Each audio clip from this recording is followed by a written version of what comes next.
ওই তারপরে অঙ্কটা দেখ,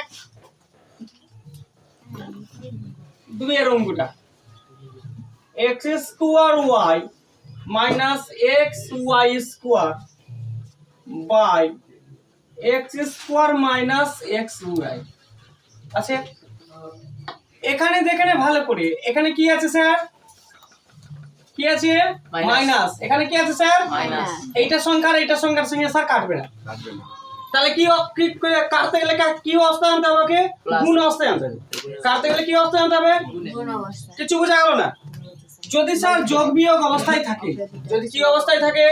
যোগ বিয়োগ অবস্থায় যদি থাকে, কি অবস্থায় থাকে? যোগ বিয়োগ অবস্থায়। তাহলে ও কখনো কি করবে না? কাটবে না। তাহলে কাটবে না, এখানে গুণ অবস্থায় আনতে হবে। তাহলে এর মধ্যে কমন, এখানে x y কমন আছে স্যার।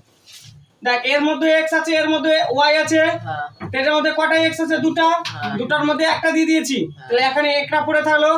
আর এখান থেকে একটা দিয়ে দিয়েছি, এখানে তার কিছু নেই। আচ্ছা দেখ এখানে একটা x দিয়ে দিয়েছি, মানে কিছু নেই। আচ্ছা এখানে দুটো y এর মধ্যে একটা দিয়েছি, তো একটা y পড়ে থাকলো। বুঝা গেছে? এখান থেকে দেখ দুটো x আছে, তাহলে একটা x কমন, এখানে x এখানে x, তাহলে দুটো x এর মধ্যে একটা x আছে স্যার, আর এটা x এখানে চলে এলো, y টা এখানে চলে এলো। দেখ স্যার এটা x y আর এটা x y মিলে গেছে, তো কেটে দে। এখানে একটা x একটা x কে মিলে গেছে, তো কেটে দে। পড়ে থাকলো কি স্যার? y। তাহলে স্যার এই y টাই হলো স্যার ওখানে তো না মাইনাস x এর দুটো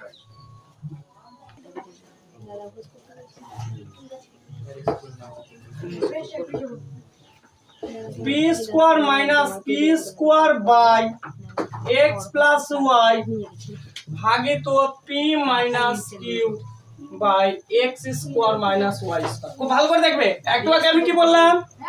যার আগে ভাগ আছে, যার আগে কি আছে? ভাগ আছে, তাকে কি করব?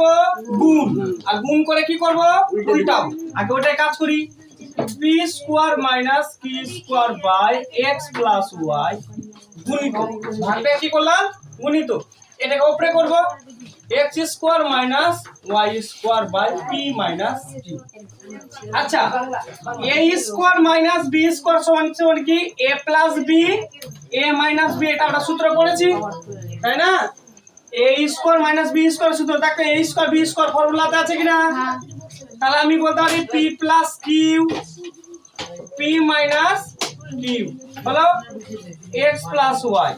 এটাও হবে ওই রকমই, x plus y x minus y p minus q।